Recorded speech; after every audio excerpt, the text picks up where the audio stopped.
Down this trail, which was significantly improved now, it was a ruddy, muddy dirt trail.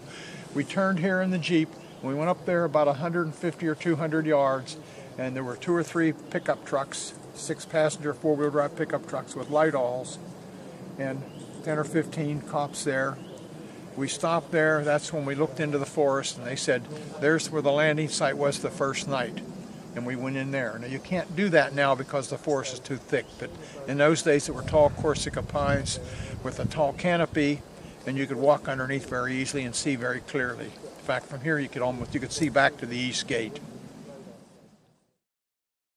Through here, and we stopped somewhere back there at the site, and that's when we saw the object out here, and it came into the forest.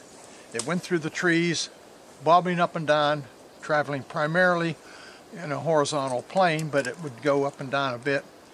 And we tried to get close. We came up toward the fence, the barbed wire fence up there, and it went back out into the field, and then it exploded silently into objects, white objects, and disappeared.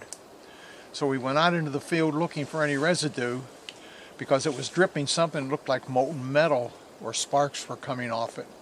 We found no evidence. That's when we saw the objects in the sky to the north, and then later the ones to the south that sent down a beam.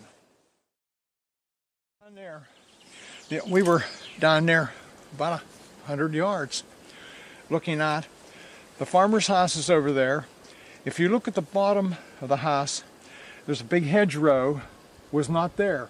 There's a row of windows top and a row of windows bottom. When the object went out into the field, we could see it reflecting off the windows top and bottom. In fact, so brightly, I was concerned about the people in the farmhouse. I mean, it looked like it was on fire. We watched it till it exploded. Then we went out into the field, and we went across the field, past the farmer's house, and across there's a road in front of his house, a small road, and some brush. And we wandered through a small stream, and everybody got wet, which discouraged us from staying out too much longer because it was cold and damp and windy, and went out in the field on the other side, and that's when we saw the objects in the sky to the south, and the object sent down to beam on us.